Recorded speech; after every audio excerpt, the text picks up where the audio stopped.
दोस्तों, अच्छा और बुरा व्यक्ति की प्रवृत्ति है, लेकिन सवाल ये है कि क्यों और कैसे कोई व्यक्ति अच्छा या बुरा बन जाता है। वहीं इससे भी ज़रूरी चीज़ यह है कि अच्छा इंसान कैसे बने। आज संसार में चारों ओर बुराई ही बुराई है। दंगे फसाद, लड़ाई झगड़े, हत्या और आपराधिक कामों से जुड़ी खबरों की कमी नहीं है।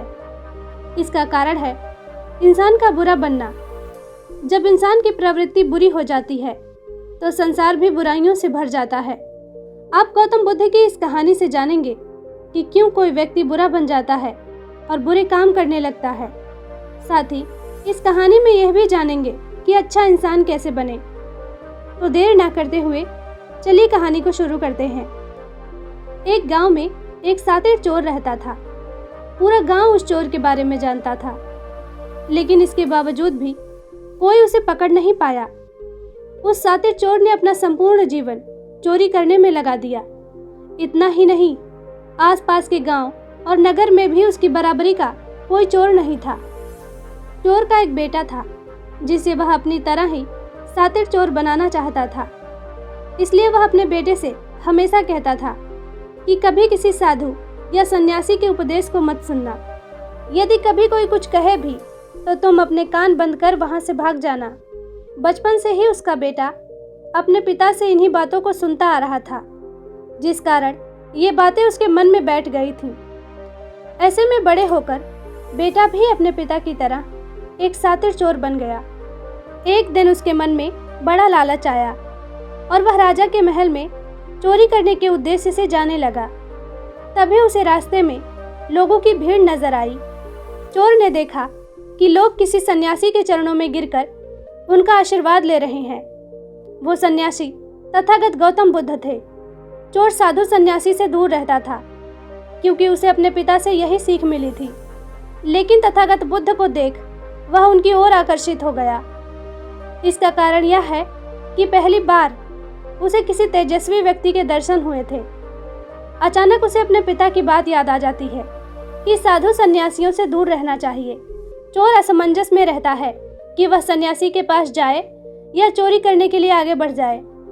एकाएक उसके मन में यह प्रश्न आता है कि आखिर पिताजी क्यों साधु संतों से दूर रहने को कहते थे। इसका उत्तर जानने के लिए चोर भी लोगों के बीच जाकर बैठ जाता है और वह तथागत बुद्ध के उपदेश को सुनने लगता है। बुद्ध लोगों को झूठ बोलने की व्यर्थता और विश्वासघात के बारे में बताते हैं। उपदेश समाप्त होने के बाद सभी लोग अपने अपने घर लौट जाते हैं और चोर भी चोरी करने के लिए महल की तरफ निकल जाता है। लेकिन पूरे रास्ते वह यही सोचता रहता है कि क्यों ना एक बार उस सन्यासी के उपदेश में कई बातों को मानकर देखा जाए।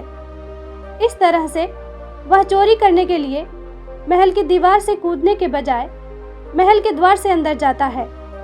उसे देख महल के द्वारपाल उसे रोकते हैं और भीतर जाने का कारण पूछते हैं। चोर कहता है, मैं चोर हूँ और महल में चोरी करने जा रहा हूँ। द्वारपाल उसकी बातें सुनकर हंसने लगते हैं और कहते हैं, जरूर यह महल का ही कोई सेवक या नौकर होगा, हमसे मजाक कर रहा है। और यही सोचकर वे उसे महल के अंदर जाने देते हैं। महल जाने के बाद चोर खजाना रखे तिजोरी के पास पहुंच जाता है और तिजोरी को तोड़कर धन और आभूषण को पोटली में भरकर भागने लगता है। तभी उसकी नजर महल की रसोई पर पड़ती है।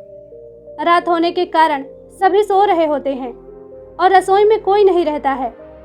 उस चोर को जोर की भूख लगी थी, इसलिए वह रसोई में जाकर पेट भर खाना खा लेता है। इसके बाद चोर वहां से जाने लगता है। तभी उसे बुद्ध के उपदेश में सुनी दूसरी बात याद आती है कि जिसका नमक खाया है उसके साथ कभी विश्वासघात नहीं करना चाहिए। चोर सोचता है, मैंने इस महल का नमक खाया है, ऐसे में इनका धन चोरी कर मैं इनके साथ विश्वासघात करूंगा। इसीलिए चोर चुराए हुए धन को रसोई में ही छोड़कर जाने लगता है। महल के एक व्यक्ति की नज़र चोर पर पड़ जाती है और वह शोर मचा देता है, जिससे महल के लोग चोर को पकड़ लेते हैं और राजा के पास ले जाते हैं। राजा चोर से पूछता है कि जब तुमने चोरी कर ही ली थी तो इसे छोड़कर क्यों जा रहे थे। चोर कहता है, एक सन्यासी के उपदेश के कारण।